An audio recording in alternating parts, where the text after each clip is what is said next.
Welcome to part 2B, gas liquid in equilibrium for single condensable component. Okay, under this single condensable component, there are 4 things that we need to understand. There are 4 concepts that we need to understand. Okay, the first one is a gas in equilibrium with a liquid must be saturated with the volatile components of that liquid. That's what I have explained in part 1 just now. A gas, when it is equilibrium with a liquid, therefore that gas phase must be saturated with the volatile component of that liquid. Okay? 2. Partial pressure of the single condensable component must not exceed the vapor pressure of that single condensable component at the system temperature. Partial pressure must not exceed the partial pressure of single condensable in gas liquid equilibrium must not exceed the vapor pressure of that pure single condensable at system temperature. So the equation must be always maximum partial pressure equal to vapor pressure of that single condensable at the system temperature. There's no such thing as vapor pressure exceed partial pressure. Okay? This is not possible. Partial pressure exceed vapor pressure of that single condensable is wrong.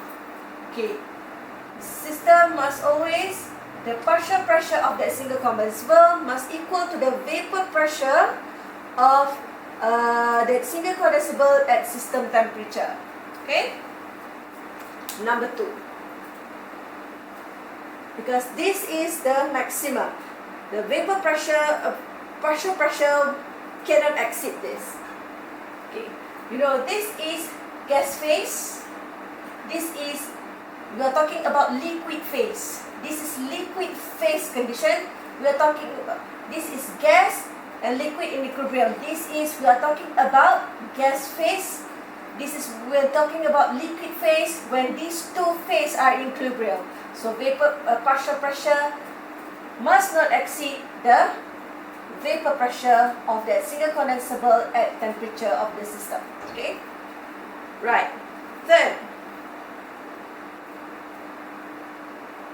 partial pressure of single condensable when it is lower than the vapor pressure of that single condensable at the system temperature, it is called superheated vapor.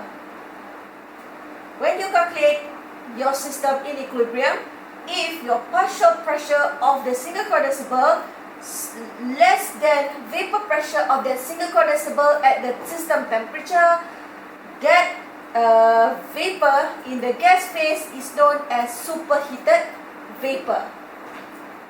Okay, only superheated vapor if the one that you calculate, if your vapor in gas phase is superheated vapor, only this type of vapor can be condensed. Only superheated vapor can be condensed. To know whether it's superheated or saturated, you have to do this calculation. You have to compare. If your vapor in gas phase is lower than your partial pressure at system temperature, then it's superheated. So you have to do this calculation to check whether it's superheated or saturated. Yeah? If superheated vapor can be condensed 2 ways. Only superheated vapor can be condensed. It can be condensed in 2 ways. What does condense means? Condense means it can be from vapor changed back into liquid system, right? Into liquid. So only superheated vapor can be condensed. It can be condensed via 2 ways. The first way is by reducing the system temperature at constant system pressure. The second method is to increase pressure at constant system temperature. This is how it goes. Remember your phase diagram before? Okay, your phase diagram is like this. This is your superheated vapor. So if you reduce, say this is your superheated vapor. Okay, if you reduce temperature, this is temperature, this is pressure. If you reduce temperature at constant pressure, so pressure is constant but you move your temperature to your left, so it will reach the saturation line, right? Between, this is liquid, this is gas phase. So this is your superheated vapor. If you reduce temperature, it will meet this saturation line, so it will become liquid. So by reducing temperature at constant P, you just move temperature but you do not change your P. This is the first method. Okay, the second method it says is by increasing pressure. If you increase pressure, you will also meet this point, the saturation point, by increasing pressure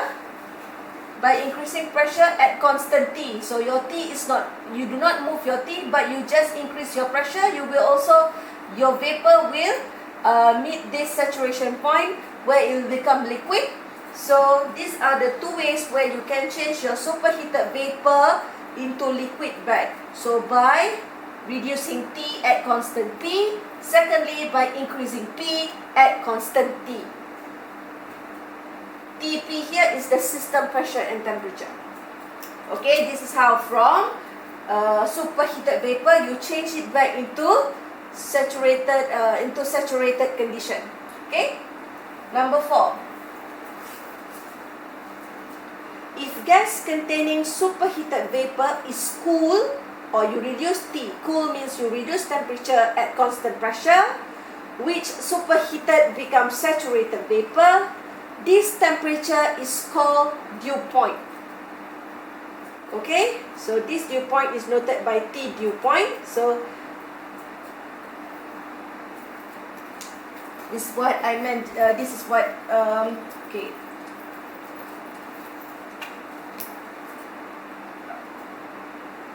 Like if you have your phase diagram just now, okay.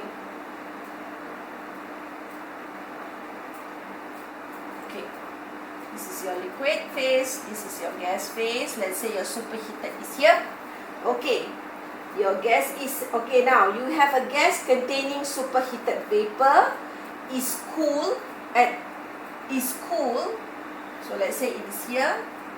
Your condition superheated is here. It is cool at constant P. So this is your P, this is your T. Your P is constant, but now you reduce the temperature. Once it becomes, the gas become saturated and the vapor change into the superheated vapor becomes saturated vapor. This temperature that makes it become saturated vapor is known as a dew point. Okay, dew point. So the equation of Raoult's law becomes like this: P partial pressure equivalent to the partial pressure, this equation equivalent to vapor pressure of that single condensable at temperature dew point. Okay, right.